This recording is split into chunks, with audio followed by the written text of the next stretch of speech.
Welcome to Simplifying an Order of Operations with Absolute Value. This is the introductory lesson. And so it's a brand new concept. We're going to be solving and graphing with this as well. So for any real number, and those are the numbers that we deal with, the absolute value is written as, and these are what we call the absolute value bars. So we want to make them a little bit longer so they don't look like ones, but they do need to be vertically straight lines. And it's always positive. So the easiest way that we kind of explain it is we just look at absolute value as a distance concept, right? The distance from point A to point B, right? So whether we're going to the right or to the left, right? We don't say negative distances, right? We're just going in a different direction. So the absolute value of 5 is 5. And the absolute value of negative 5 is also 5.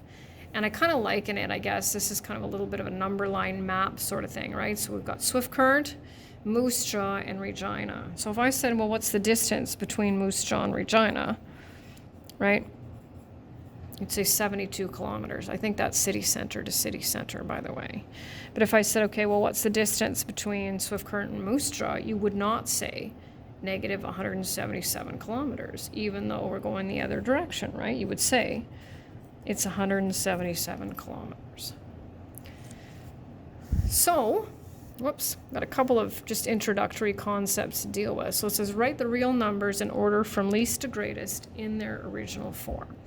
So the numbers are always going to be separated by commas, and of course they come in pairs, right? So here we're dealing with the absolute value of negative 6.5, which is 6.5, because we're going to look at that as a distance. These two do not go with the 5, because this one goes with this one, and this one goes with this one. So the 5 is just a 5. The absolute value of 4.75 is 4.75. So whether you want to write it or not, it's entirely up to you. This is, look at the commas, negative 3.4. That's going to stay a negative, because there are no absolute value bars that surround it. Here there are, though. So the absolute value of negative 12 over 5 is going to be 2.4. The absolute value of negative 0.1 is going to be 0.1. And here's And here's a negative number on its own that we're going to leave. And then here's another absolute value of negative 2.5 is 2.5. And so now we need to look at these, and we need to pick the smallest one. And we're just going to write them in order. So negative 3.4, negative 0.01, absolute value. And don't worry about that. Sometimes I over-exaggerate mine a little bit just so they don't look like ones. But as long as they're slightly larger, negative 12 over 5, negative 2.5. 4.75. I'm going to make that one a little bit longer. Kind of looks a little bit like a 14. 5. And negative 6.5. Gotta sneak it in there. So then there's these ones. And this one I'm going to kind of, because I'm not going to quiz you on this, but it'll be on your unit exam. So you're going to have to just go back and take a look, because it says use absolute value to write the distance between the letters. So you can't just give me a distance, right? Let's say like 8, because there's no absolute value there. So we can do it one of two ways, right? We can take where M is and subtract H, or we can take H and subtract M. It doesn't really matter. So it's probably best if I maybe zoom out a little bit to help you see sort of where those are. I can't even quite get it to fit necessarily, but you can see the H over there, right? So I'll show you how to set these up. I might zoom in a little bit more. I'll just have to take a look. Hopefully you have a copy of the notes with this one. So absolute value, M is at negative 7, and H is at 5.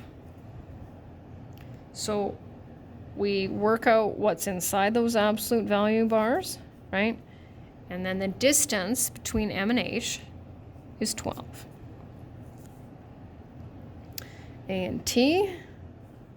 So you can see A here, and it says leave your answers in simplified proper or improper form. So we've got negative 3.5, which is that, minus T, we can see is sitting at 3 over 2, right? We've already got a common denominator, so we'll subtract the numerators, keep the denominator the same, right? So then we end up with an absolute value of -5, which is 5. Sliding over, of course, m was way over there, right? And then here's t. So m is sitting at -7. T is -3/2. Well, we know how to deal with fractions. -14/2 minus 3/2 is -17/2.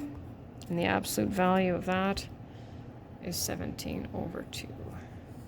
And then our last one, tuck it up here, -7/2 minus 5. So once again, we'll do our common denominator. And we actually end up with the exact same thing as the previous. Well, sorry. There we go. And then the last one, that's evaluating expressions with absolute values. So you have to be really, really careful with this, right? We can't just right away change that to a +6. We treat absolute value bars like brackets, right? And we always do what's in brackets first. So if there is a numerical expression inside the bars, then we'll simplify that, then we'll take the absolute value. So -6 plus 1 is -5, and the absolute value of that, of course, is 5. 3 minus 4, -1, oh, that's a large one, plus 8, minus, right, because these go together and these go together. I guess it doesn't really matter, I could do it that way.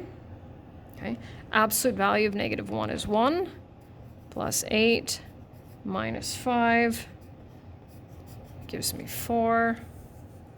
And then the last one, we still have to deal with order of operations, so -4.